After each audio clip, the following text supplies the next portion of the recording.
the record, ain't trying to link no time to waste. Welcome back to Tie Kicks for a brand new video, and on this particular review we're going to be looking at the Yeezy Foam Rnnr in the MXT Moon Gray colourway. It's that time, we're heading into summer, the clocks have changed here in the UK, and Yeezy have brought out their Foam Rnnr finally across basically the rest of the world. There was an original colourway that came out quite some time ago in the USA, and it was kind of like a kind of creamy white colourway, and it was predominantly made in the USA. Now, if you haven't seen what the Foam Rnnr looks like, this is what the original one looked like, and it was apparently a combination of a Adidas EVA kind of foam rubber mixed in with an algae for a level of sustainability. And with that, this is Kanye and Yeezy's attempt to enter the market for kind of like a Crocs-esque shoe. And after you've just had the recent 450 drop and it looking a little bit wild, you ain't seen nothing yet until you see the MXT Moon Gray colourway of this particular shoe. Now, before we get into that, don't forget to hit the like button and subscribe to Tie Kicks if you want to see more reviews like this. And I do other content when we're not in a pandemic, like vlogs and events and stuff like that, but unfortunately it's kind of the same old. So with it at the moment, we're going to stick it out with the review. So if you do like it, smash the like button, and if you do like these videos and you want to know when they're dropping, hit the bell next to that subscribe button and it will notify you when new videos drop.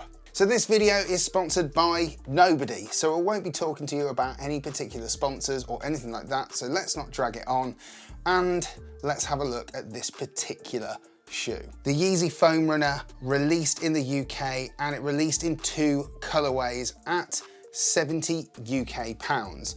It released in the sand colourway, which was a little bit similar to the OG colourway, maybe a little bit more yellow. It wasn't really something that I wanted to get my hands on purely for the fact that I felt that it would be, one, a bit of a dirt magnet because it's so light, and two, it's a little bit loud. Now, not loud in terms of it's a bright, crazy colour in terms of a light green or light red or a pink or anything like that. It's just a bit bright, and I just didn't think that it would be easy to fit with anything. Let's be clear on this shoe. When you see this, you're going to be wondering, if you've never seen it, what is that? What are those? And I agree, like, it's another shoe, a bit like the 450, that is one of those ones where it's your potential dirty little secret. It's one of those things that you want to kind of wear, but you don't know how to wear and you don't know when to wear. It's kind of a little bit like that maybe for some, and for others, they may absolutely love it, and some other people just really don't and wouldn't go near it with a barge pole. The box for this particular Yeezy is very different this time to anything else I've ever seen before from Yeezy, even more different than that 450. This box is totally brown all the way around. It almost has a little bit of a reminiscent kind of feel to the original 350s. There was very minimal branding on it, and on this, there is literally only on the underside of the shoe something that says about the fact that it's made by Adidas and the three stripes. The other thing is there is a little barcode here with some sizing.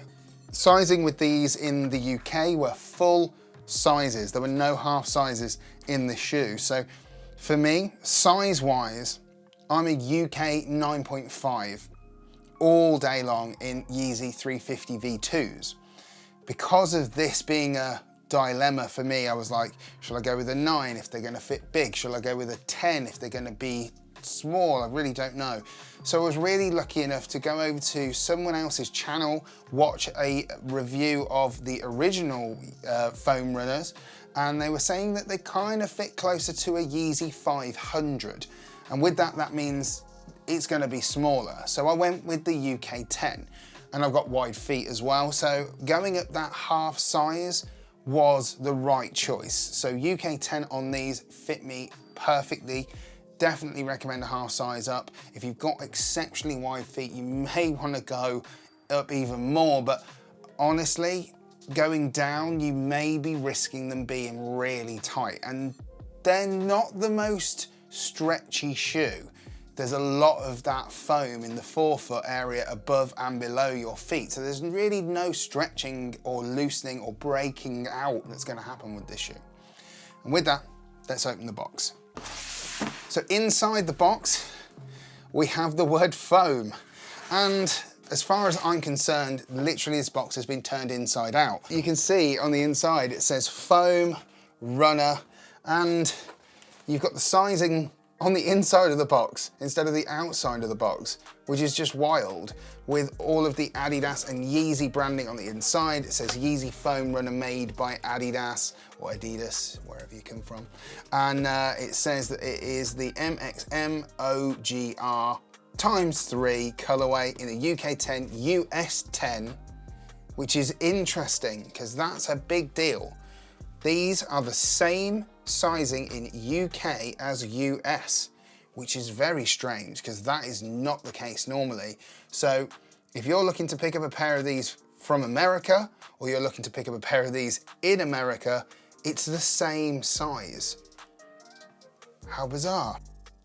And here it is. This is the Foam Rnnr by Yeezy, and it is in the Moon Gray colourway, and it's a bit mad. The colourway is a bit crazy. I'm not gonna lie, I actually really love the colourway more than I love the shoe. I think that the colourway is very different to anything else that Yeezy do. They don't tend to go wild, even with the slides, they're just all solid colours, so it's very much a different vibe with these and a departure from previous Yeezys. And they're not really an earthy tone, it's sort of a bit more of a slate grey, like almost, there's a little hint of blue within there, but they are very, very grey. And on the outside of there, you've also got this cream. That is cream. It's not a sail, it's not an off-white, it is very cream. So to this light, if you were looking to pick these up, expect these to be in a grey cream colourway. Design-wise, they are a very sculpted shoe. All over, you've got these amazingly, again, very undulating shapes all the way around, sculpted shapes around the forefoot and over the toe box area, all the way around to the back. You've got some sort of Yeezy 350 vibes going on with this sort of bulbous area through the back. And again, you've got that sort of hint there, a bit of a spoiler around the heel area too, to hopefully prevent from any kind of rubbing. You have around the front area something that is kind of controversial, and we really need to cover this. So as you can see on this particular shoe, it has what only looks like a bit of a hump on the toe box area. And this is my problem with this shoe. Now, some people will love it and some people will hate it. I've had it kind of be described as almost like wearing big chunky loaves of bread on your feet, which is a bit strange. Maybe not in this colorway, but still, I do see the point of like what they're saying, because this is very bulbous and it feels very beluga whale-esque. It's really, really bizarre. And in my opinion, I think that this particular part of the shoe is the bit that really puts people off. Now, I know other people may say that the whole shoe in its entirety is not their flavor, but I think if this was a little bit more squashed down around the toe box, it would have more of a Yeezy 350 vibe to it. And I think overall, I think people would have been more accepting of it for the skepticists and the ones that weren't keen. If you want to have a difference to a croc, or maybe the Morel kind of style of all wearing round the house, outdoors, summer kind of shoe, you kind of want to not feel conscious wearing them. And so for me, when I say it's like a dirty little secret, it's almost like you may love these, but you may not want to wear them beyond your front door. That's kind of my feeling. Now, I know it may not be yours. One thing about the toe box area of this shoe is that it's mega thick. Like, I would say from the mid part of this area of the toe box region, if I was to put my hands in here, the thickness of that is about an inch. It's about an inch deep of foam through this front area of the toe box. Now, whether that's necessary, I do not know, but look at it that way. You're going to have some impact resistance at the front of this shoe, that's for sure. I've tried these on and the comfort levels are really good. Now, we're not talking boost, but we are talking really soft underfoot, really squidgy, easy to wear, and something that you could rock around the house, outdoors, anywhere. If you're on holiday maybe, that's the kind of thing I'm talking about with these particular shoes. I just wish that this front bit was a bit flatter. Going on to what this is made out of. Now, the original one was made out of a foam and algae-based combination, and it was produced in the United States. Now, if you can see this on camera, and I don't know if you can, it now says made in China. So it no longer is made in the USA, and I'm presuming that is just to be able to batch produce them en masse, and it's just a lot easier to do that. And maybe the original tooling to create this particular shoe had to be produced maybe in the USA as the samples originally, and then it was straight away over to the factories in China to mass produce these, ready for us for this summer. It sounds like from watching other reviews as well that they have now improved on the inside. Sort of, there isn't an insole in these shoes, so they had to do something to make them a little bit more grippier when you're wearing them, maybe with socks. You don't really want to be slipping around in something like this because that can be quite dangerous. So you've now got kind of a textured, dimply kind of pattern on the inside of the shoe so that you'll be able to wear these and not slip about. The shoe's got loads of ventilation holes all over, and these holes, these large ovals here, seem to be very reminiscent of the Wave Runner and that sculpted midsole. So yeah, there is a sticker in there for the sizing label. Very, very strange, and they need to be removed. They're going to come off and stick to your socks anyway. But yeah, they did come in both shoes. The undersole of this shoe, again, because this is a one-piece construction shoe, is all molded. There is no other kinds of technology in this shoe. It's all made out of the same material. And it's really strange because I look at it and feel like there's a mixture of vibes going on here. There's a lot of vibes of the Yeezy 700 on this sole. There's some sort of areas of where traction would be if it had rubber, and then you've got these kind of gaps where you would see the boost holes. Very, very similar to a 700 in this kind of aesthetic. The only place on this entire shoe where you will see any kind of Adidas branding is just in this tiny window at the back of the heel. Yeah, that is the only spot that you would ever know that this was an Adidas shoe, and maybe there's two reasons for it. One, because they don't want to be associated with this shoe, but I'm sure they do because it sold out so quickly and there is demand for it. Or they just want to be discreet, and obviously because it's a Yeezy brand shoe, they don't want to show too much branding all over it, keeping it pretty low key for this kind of aesthetic. If I had to rate these shoes out of 10 for comfort, I would 100% be going down the lines of saying it's probably about a 7.5 to an 8. It's definitely not boost comfortable. It's definitely nowhere near, say, a Yeezy 380 level of comfort. But for an all-day wearer, you could definitely wear these all days if you wanted to, anywhere, and you would be pretty comfortable. At the moment, these are reselling at anywhere up to 250 UK pounds, which is pretty wild considering that they retailed at 70 UK pounds, but they were very difficult to get. I was very lucky to get these on the Adidas Confirmed app here in the UK, my first W on that app, and I'm very grateful. Very happy to have got these and to be able to showcase these for you guys if you are deciding on these and what you want to do. Yes, that is a very high price, but please be mindful that more colorways are going to be coming out. They always do. We've seen rumors of a dark blue solid colorway coming very, very soon, and I'm sure there'll be more in 2021. So with that being said, I think we've covered all the bases, considering this shoe isn't really made out of anything else other than this particular foam algae mix.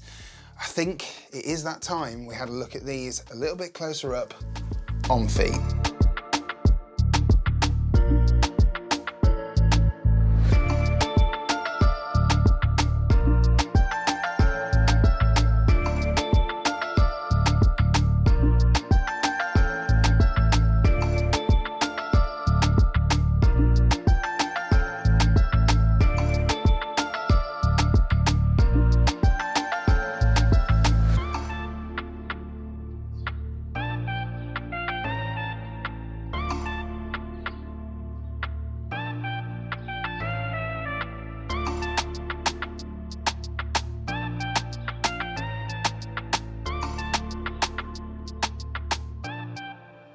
And that was it. This was a review of the Yeezy Foam Rnnr in the MXT Moon Gray colourway. A very interesting, yet maybe hit and miss again from Yeezy from the standpoint of a consumer's opinion of what they love and what they think is a bit weird and a bit out there. It's done the job that it needed to do, both colourways sold out, so it doesn't really matter what I think.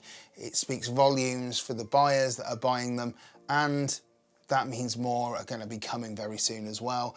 And if you did enjoy this video, don't forget to hit the like button and subscribe to Ty Kicks for more videos. Hit the bell next to the subscribe button and you'll know when new videos drop. And if you haven't, go over to my Instagram account, check it out. It's at Ty_Kicks, and you'll have a chance to see some of the photography of these. I've taken some cool pictures of these already. And with that, I'll catch you guys for another video really soon.